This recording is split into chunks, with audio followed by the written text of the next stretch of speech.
Bienvenido, mi querido amigo. Recibe un abrazo con mucho afecto. Dios te bendiga, Dios te guarde. El Señor aumente su fe. El Señor haga depositar su gloria, su luz. El Señor te envuelva con su gracia. Lección número 8. A uno de estos mis hermanos pequeños es lo que nos ha reunido en esta ocasión para hacer un pequeño aporte a lo que tú ya has estado estudiando. Espero que te hayas mantenido en comunión con Dios. Espero que al abrir tus ojos, cuando te levantas, cuando te despiertas en la cama, antes de tomar el móvil, antes de abrir cualquier otro dispositivo, antes de hacer cualquier cosa, te pongas en las manos de Dios, invoque su presencia y su dirección sobre tu vida y que el estudio maravilloso de esta lección de escuela sabática pueda nutrir tu fe y te pueda ayudar a conocer el amor de Cristo Jesús. Por eso la Iglesia Adventista del Séptimo Día, bajo la dirección del Espíritu Santo, ha creado la escuela más grande del mundo, la escuela sabática, y tiene un folleto trimestral dividido por cada día, para que nosotros tengamos cada día la motivación, la inducción, el impulso de tomar una porción de la palabra poderosa, la espada viva y eficaz, más cortante que una espada de doble filo, aquella herramienta de guerra inventada por los romanos, más poderosa que una espada de dos filos, que nosotros diariamente podamos tomar de su palabra. Particularmente esta lección me ha gustado demasiado, está muy buena, está poderosa, refrescante, un mensaje maravilloso. Nos encontramos en el día martes, la semana de la pasión, el gran discurso escatológico de Jesús registrado en San Mateo 24 y San Mateo 25.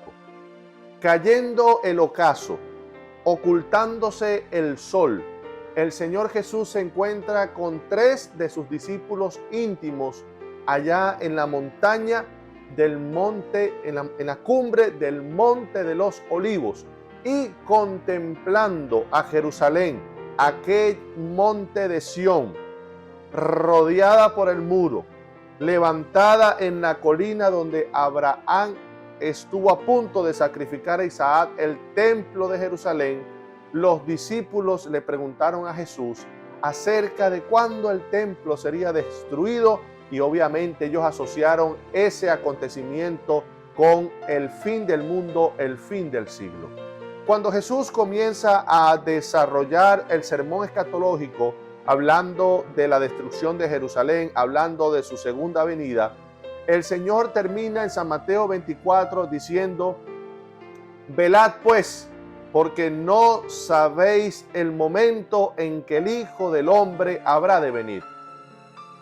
Pero si un padre de familia sabe que vendrá el ladrón, entonces velaría y no sería sorprendido. Lo que el Señor Jesús está enfatizando ahora, por encima de las señales, por encima de los acontecimientos que iban a ser el contexto para indicarle a la humanidad el momento cuando estuviese cerca su retorno glorioso, lo que más le preocupaba a Jesús era que sus discípulos, que nosotros hoy entendiésemos lo que significa la palabra velad. Estar despierto, estar alerta, estar atento. Para explicar lo que significa la palabra velad, el Señor Jesús citó 4 parábolas. La parábola del siervo fiel. ¿Quién es pues el siervo fiel y prudente al cual el Señor puso sobre su casa para dar el alimento a tiempo? Contrastándolo con aquel siervo imprudente, aquel siervo infiel que dice: mi Señor tarda en venir. Y entonces come con los borrachos, da muerte a sus consiervos y recibe un castigo de pérdida eterna. También habló acerca de la parábola de las 10 vírgenes. Habló la parábola de los talentos. Y finalmente la parábola del juicio a las naciones. ¿Por qué estoy diciendo todo esto? Porque el texto clave para esta semana se encuentra en la explicación de lo que yo ahora estoy mencionando. Jesús tratando de enseñarnos qué significa velad. Y es importante que resaltemos un detalle. De las 4 parábolas para explicar lo que significa velad, 3 de ellas tienen que ver con el servicio. 3 de ellas tienen que ver con cómo ministramos en favor de los demás. El siervo fiel que da el alimento a tiempo. La parábola de los talentos, cuyos receptores de aquella gran cantidad de dinero, de esa unidad monetaria basada en kilogramos de plata, se esforzaron en expandir el reino de su Señor, en multiplicar las ganancias de su Señor, enseñándonos cómo se debe esperar la segunda venida. Una espera no pasiva, una espera activa, trabajando de manera laboriosa, predicando y ganando almas para Jesucristo. Y la última parábola también tiene que ver con el servicio. Esta lección es muy importante. Nos enseña cómo debe vivir un verdadero hijo de Dios, un hermano de Jesucristo, alguien que está siendo transformado y refinado por la gracia salvadora y transformadora del Hijo de Dios. Aquel que es alcanzado y envuelto por la gracia gloriosa. Aquel que es bendecido y dirigido por el Espíritu Santo. Cómo él debe vivir. Importantísimo, nosotros somos llamados como consecuencia de una experiencia real de fe diaria y constante a brindar una vida de servicio. Hemos recibido la gran bendición de la salvación para poder nosotros entonces ser un medio de salvación. ¿Cómo dice entonces el texto clave? San Mateo 25:34. Entonces el Hijo del Hombre aparecerá en gloria. Muy diferente a su primera venida. Cuando Cristo se encarnó, el misterio de la piedad ocultó la gloria, pero ahora vendrá con todo el esplendor de su gloria, acompañado de todos los ángeles del cielo, y entonces se sentará en su trono de gloria. Vendrá ante él todas las naciones y el Señor va a emitir juicio sobre las naciones de la misma manera como un pastor, al llegar el final de su labor en la tarde, separa a las ovejas de las cabras. El pastor pastoreaba no solamente a las ovejas, sino a las cabritas también. Por lo general, las ovejas eran de color blanco, las cabritas eran de color negro, y entonces comienza a hacer una separación.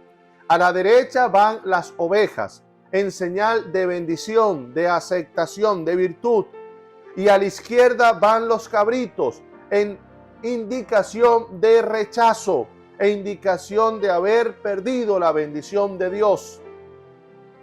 Y en ese momento, el Padre pronuncia estas palabras maravillosas a los que son colocados del lado derecho. Entonces el Rey dirá a los de su derecha: venid, benditos de mi Padre, heredad el reino preparado para vosotros desde la fundación del mundo. Gloria a Dios. Por la fe debes creer y aferrarte a la gracia de Cristo, porque tú y yo estaremos muy pronto en ese lugar y viviendo esta experiencia cuando Cristo nos reciba en la puerta de la santa ciudad y coloque sobre nuestras sienes la corona de victoria. Venid, benditos de mi Padre, heredad el reino que ha sido preparado para vosotros desde antes de la fundación del mundo. Y entonces se da la explicación. ¿Por qué estos son benditos? Importante ese detalle.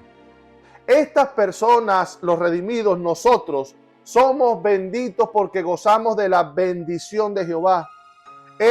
Por la gracia, nos hemos dejado dirigir por su providencia. Su palabra, como una lámpara que guía el camino, nos ha estado dirigiendo en todo momento. Su palabra nos está guardando. Entonces, como somos benditos del Padre, como hemos tenido una estrecha relación con Cristo, el Espíritu Santo constantemente ha estado moldeando, trabajando en nuestra conciencia y cambiando nuestros caracteres. Esa obra de transformación se ha evidenciado en obras de caridad, en obras de servicio, en una vida que no es egoísta, en una vida que no se desarrolló para acumular tesoros, en una vida que no se practicó para la complacencia de placeres y deleites, sino que en una vida que estuvo atenta a las necesidades de los demás, a una vida que estuvo en práctica para atender a toda persona afligida, abatida, pobre, en desgracia, en necesidad, solitaria. Esa es la evidencia de aquellos que heredan el reino del Padre. Entonces el Señor comienza a explicar y dice: porque tuve hambre y me diste de comer, porque tuve sed y me diste de beber, porque estuve desnudo y me vestiste, porque estuve en la cárcel y me visitaste, porque estuve solo y me acompañaste.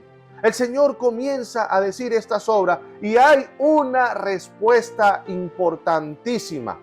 La encontramos en el versículo 40, porque estos siervos, nosotros que por la fe y por la gracia nos aferramos a esta experiencia que será muy pronto, nosotros, los siervos de Dios, aquellos que heredan el reino del Padre, se preguntan sorprendidos: Señor, ¿cuándo te vimos desnudo? ¿Cuándo estuviste en la cárcel? ¿Cuándo tuviste necesidad de ropa, necesidad de comida? ¿Cuándo, Señor? ¿En qué momento? Y entonces el Padre aclara en el versículo 40: y respondiendo el rey les dirá: de cierto os digo, en cuanto lo hicisteis a uno de estos mis hermanos más pequeños, a mí lo hicisteis. Vean que las personas que cumplen con esta experiencia de vida, les sorprende lo que el Señor les dice, porque no son obras que se hacen para ganar el favor de Dios.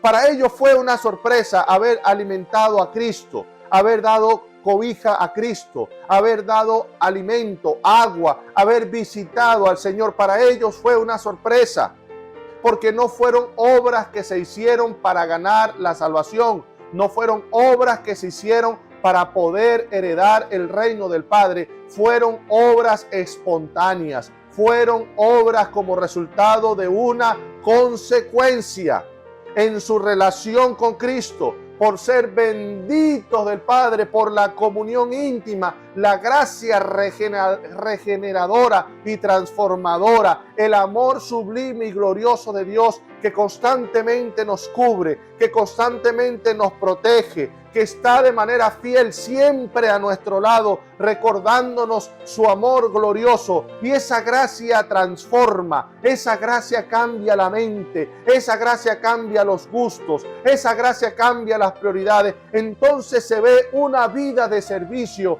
una vida de abnegación, una vida no egoísta y aislada, centrada en el yo, sino una vida donde se imparte salvación y bendición. Y esta es la manera gloriosa como nosotros podemos estar velando, estar alertas y preparados para encontrarnos con Jesús. Sus obras no fueron para ganarse el favor del rey ni el reino, sus obras fueron las consecuencias de ser benditos del Padre, de gozar de la bendición de Dios, de tener una comunión estrecha y personal con Jesús.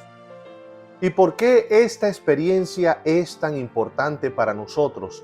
Porque es la muestra externa, la evidencia exterior, tangible, visible, de que Cristo vive en nosotros, de que hemos sido escondidos en Jesús, de que Él gobierna nuestros pensamientos y Él está entronizado en nuestra mente y en nuestra voluntad, porque fue la manera como Jesús vivió, fue como el Mesías desarrolló su ministerio. contrario a lo que esperaban los líderes judíos de la época. Porque es cierto, hay muchas profecías mesiánicas donde se muestra la gloria del Mesías, el reino eterno del Mesías, porque el reino de Cristo es un reino eterno. Así lo había anunciado el profeta Daniel. Pero estas profecías habían sido mal interpretadas y se había saltado el aspecto del siervo sufriente, la obra intercesora, la obra propiciatoria que Cristo haría, que el Mesías tendría que hacer como parte central, como epicentro de su obra redentora. Nosotros debemos tener esa práctica, es la manera como velan los hijos de Dios para recibir el reino del Padre, porque es la emulación, es el resultado de que nuestra vida está escondida en Cristo, porque vivimos como nuestro Salvador ministró y como Él vivió. Lucas 4 registra el acontecimiento cuando Cristo fue a la región de Galilea, a Nazaret, donde Él había sido educado, su tierra, el lugar familiar donde Él se había formado. Y entonces el sábado, como era costumbre de Jesús, fue a la sinagoga, tomó el rollo profético de Isaías y leyó el capítulo 61, un capítulo que toda la comunidad cristiana acepta como un capítulo mesiánico. Un capítulo que tiene una estrecha relación con el capítulo 60, hablando de la gloria de Sión, donde Dios le dice, importante este detalle en relación con que somos luz del mundo, levántate y resplandece porque ha venido tu luz y sobre ti reposa la gloria de Jehová. ¿Y cómo resplandecemos? ¿Cómo manifestamos la gloria de Dios? ¿Cómo se ve en nosotros? ¿Cómo se evidencia la luz, el poder y la presencia de Dios? De la misma manera como se evidenció en Cristo. Y cuando Jesús tomó el rollo del profeta Isaías, comenzó leyendo lo siguiente: el Espíritu de Jehová el Señor está sobre mí, porque me ungió Jehová. La palabra ungir, Meshá, significa Mesías. Este es un capítulo mesiánico. Y de la misma manera, como Moisés ungió a Aarón para ser sumo sacerdote, de la misma manera como Samuel ungió a David, a Saúl como rey, de esta manera el Padre, en la persona del Espíritu Santo, está ungiendo a Jesús en el momento de su bautismo. Es lo que Jesús está diciendo ahora, aplicando este gran capítulo mesiánico para Él mismo, porque el ungimiento representa que está siendo apartado y dedicado para una obra muy especial. El Padre apartó y dedicó desde antes de la fundación del mundo, como lo registra Apocalipsis capítulo 13, a Jesús para ser el Cordero inmolado, nuestro glorioso Salvador. El Espíritu de Jehová el Señor está sobre mí porque me ha ungido, me ha enviado a predicar buenas nuevas a los abatidos. El Evangelio, la predicación de la gran noticia que Jesús refirió en el Sermón del Monte. Mateo capítulo 5, cuando el Señor Jesús dijo: bienaventurados los pobres en espíritu, porque de ellos es el reino de los cielos. Así que esta palabra abatidos, esta palabra pobre, es para todo aquel que está débil, es para aquel que necesita fortaleza, es para aquel que es pobre espiritual, es para aquel que no puede hacer ninguna obra buena, es para aquel que está abatido en el polvo, es para aquel que no es feliz. El siervo sufriente, el gran Mesías, vino a dar las buenas noticias para los abatidos y los pobres, de que el reino de los cielos es de aquellos que no tienen ninguna fortaleza, sino que hacen de Jehová su roca de salvación. A vendar a los quebrantados de corazón. Jesús es el único médico que puede sanar el alma. Jesús es el único médico que puede curar internamente, que puede transformar, que puede cambiar, que puede dar la sanidad que todo ser humano necesita, que es la más importante, la del alma, el perdón de los pecados, el gozo de poder de ser despojado del remordimiento, de la culpa, de la acusación del pasado tan aplastante. Él vino para vendar a los quebrantados de corazón, para publicar libertad a los cautivos. Está hablando en un lenguaje del año del jubileo, cuando después de 7 años de reposo, los 49 años y el siguiente año llegaba el año 50, era el momento de libertad plena, el año del jubileo.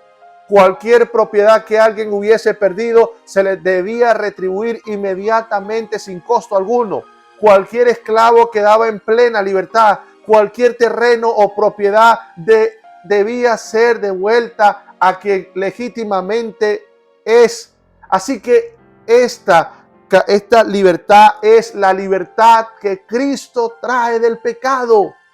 Jesús lo dijo en Juan capítulo 8. Aquel que practica el pecado se hace esclavo del pecado. En primera de Juan capítulo 3 también dice que el que practica el pecado es del diablo, porque el diablo peca desde el principio. Pero para esto apareció el Hijo del Hombre, para deshacer las obras del diablo. Gloria a Dios. El Señor viene a levantar a los pobres y a los abatidos con la buena noticia del Evangelio. El Señor viene a vendar los corazones y a sanarnos por dentro espiritualmente y darnos paz. El Señor viene a romper las cadenas que el pecado tiene alrededor de nosotros. Él viene a dar apertura a los presos. Está hablando de los ciegos, está hablando de los sordos, porque Jesús vino a ministrar al pobre, Jesús vino a dar vista al ciego, vino a abrir los oídos de aquellos que no oían, a proclamar el año de la buena voluntad de Jehová, el día de la venganza de Dios nuestro, a consolar a todos los enlutados. Ese fue el ministerio de Jesús. Por eso Juan el Bautista, cuando estaba preso, cuando aquella prueba le sobrevino tan grande, tan humano Juan el Bautista, que dudó de su fe, que dudó de la persona de Cristo, aunque había escuchado en el río Jordán con sus propios ojos que ese era el Hijo de Dios. Dudó, envió a 2 de sus discípulos, pregúntenle a Jesús: Jesús, no vemos que tú estableces el reino, no vemos que tú levantas a Israel como una potencia mundial, que tú nos devuelves el favor y el orgullo nacional ante los pueblos y las naciones. Por favor, Señor, ¿eres tú o hemos de esperar a otro? ¿Y qué dijo Jesús? Váyanle y díganle a Juan que los ciegos ven, que los muertos son resucitados, que los leprosos son limpiados, que los paralíticos caminan. Esa es la obra de Dios. Ese es el verdadero ministerio.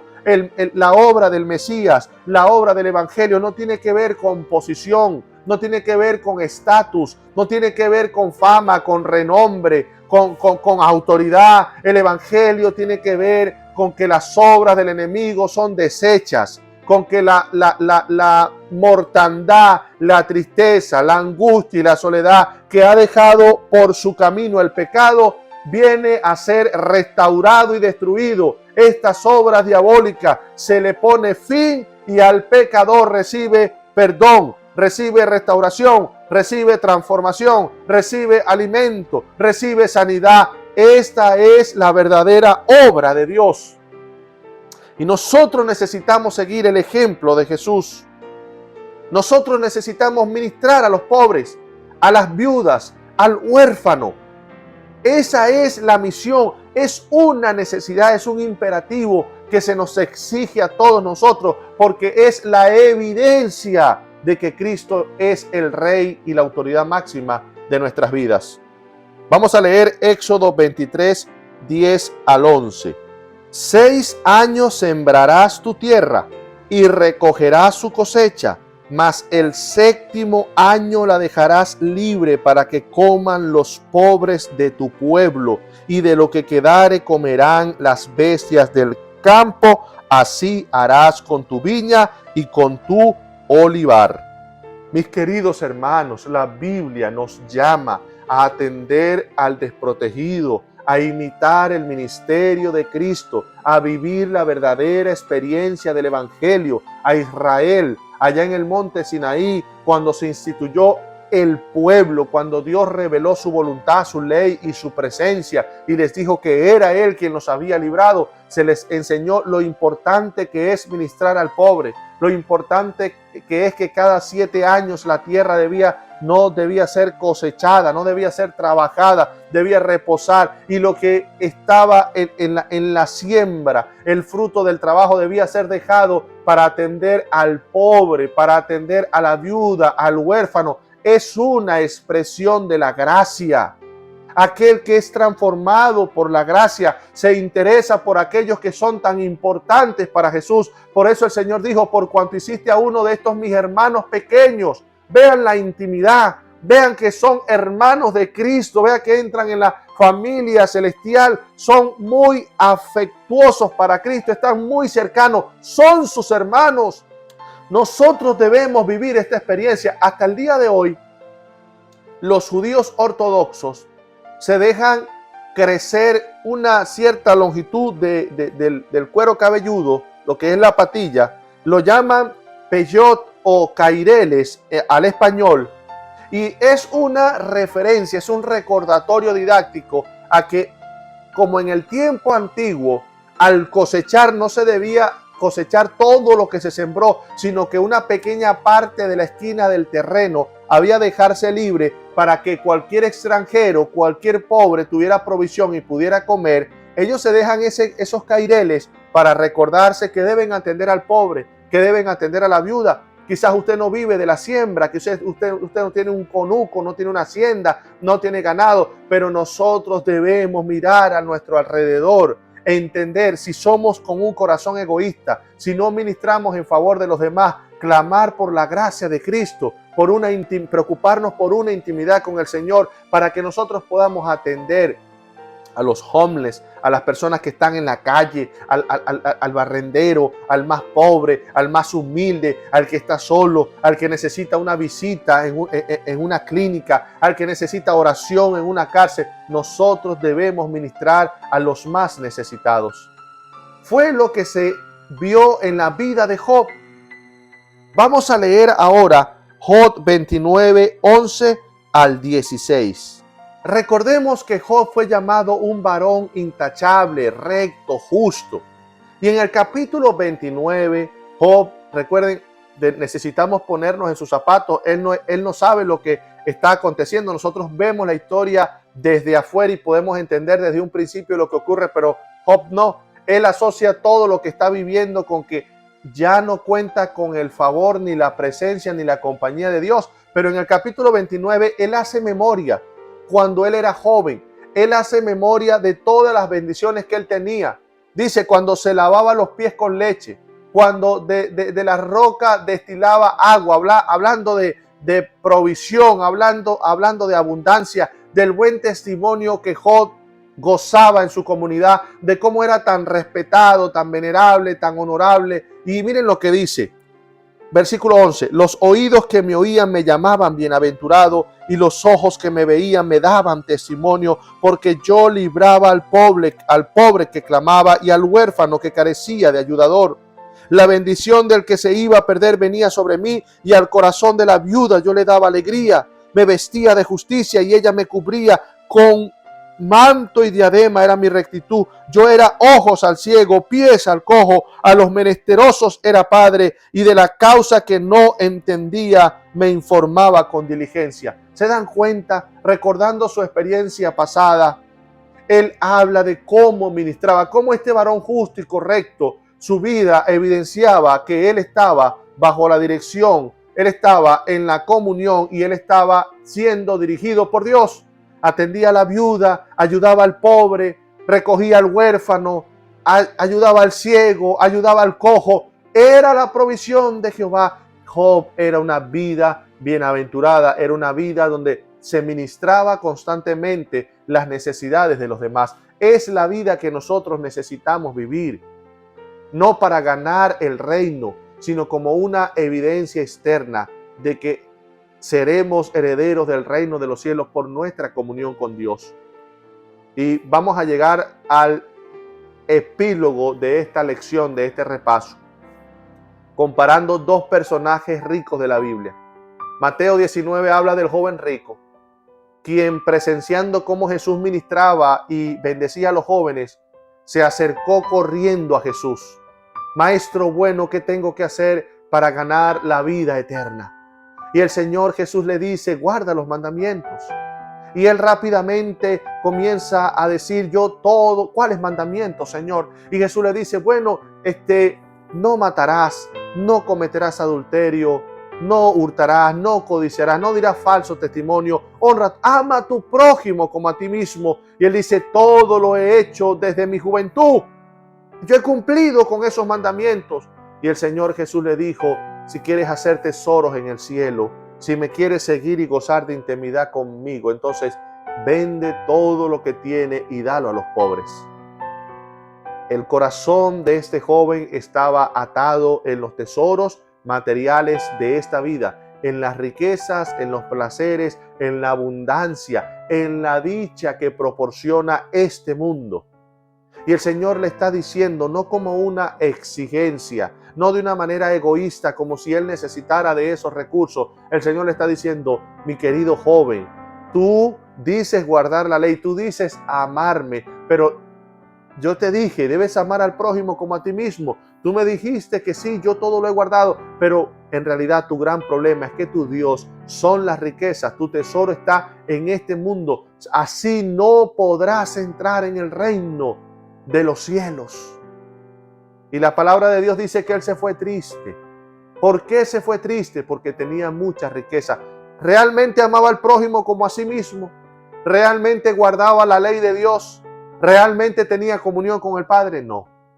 Porque no atendía a los pobres de manera desinteresada, porque su vida no era una vida de bendición. Puede ser que a lo mejor ayudaba a muchas personas, pero tenía mucha riqueza, pero en realidad, su religión, la palabra religión, religare, que ella fue creada por Dios para ligarnos a Dios, su religión no lo mantenía ligado a Dios. Eran prácticas, eran obediencias parciales, pero su corazón no estaba ligado a Dios. El gran tesoro secular, mundanal y monetario de disfrute y de gozo de esta vida tenía su corazón lejos de Dios, y por eso se fue triste, perdiéndose la gran oportunidad de ser un amigo íntimo de Jesús y de recibir la riqueza eterna. Tenemos a otro rico llamado Zaqueo, también en un capítulo 19, pero ahora de Lucas, quien la gracia de Dios estaba trabajando en él. Jefe de los recaudadores de impuestos de los publicanos, un hombre odiado por todo el mundo, un hombre solitario, con mucho dinero también, que quería ver a Jesús. Y entonces cuando Jesús pasó por donde él vivía, Jericó, un lugar de tránsito comercial, Jesús levantó la mirada. Jesús lo conoce, Jesús sabe dónde está, Jesús sabe su tamaño, Jesús lo ama y Jesús le dice, desciende pronto porque tengo que entrar a tu casa a comer contigo. Estas palabras son de recibimiento, estas palabras son de aceptación, estas palabras son de amor, estas palabras son de salvación, estas palabras son de redención, estas palabras son de victoria y de gloria, el amor incomparable del Padre de los cielos, del Padre de Abraham, del Mesías está contigo, Zaqueo. Ven y entra en la salvación. Y Zaqueo gustosamente, con una gran alegría que se desbordaba dentro de sí, bajó de manera apresurada, fue con Jesús y en medio de la cena, sin que Jesús le dijera nada, Señor, la mitad de mis bienes voy a vender y se la daré a los pobres, porque es el resultado y la evidencia de la gracia transformadora de Cristo. Y si a alguien he defraudado, he robado, le devolveré 4 veces su valor. Querida familia, necesitamos estar cerca de Dios para vivir la vida de Cristo, para que lo que le preocupa a Cristo nos preocupa a nosotros. Porque cuando servimos, nos mantenemos muy cerca de Dios. Cuando servimos, dejamos que la gracia nos transforme. Y cuando servimos, extendemos esa gracia al más necesitado, al que más amor, refugio, ropa, comida, respeto necesita. Entonces es una evidencia de que la gracia te transforma a ti y es una evidencia de que la gracia alcanza a cualquier tipo de persona, así como te alcanzó a ti, así como me alcanzó a mí. Que el Señor te bendiga y que nosotros podamos estar velando obrando en favor de los hermanos más pequeños de Cristo. Como son hermanos de Cristo, son nuestros hermanos, y dejemos que la gracia de Cristo nos transforme y trabaje con poder en nuestros corazones. Dios te bendiga.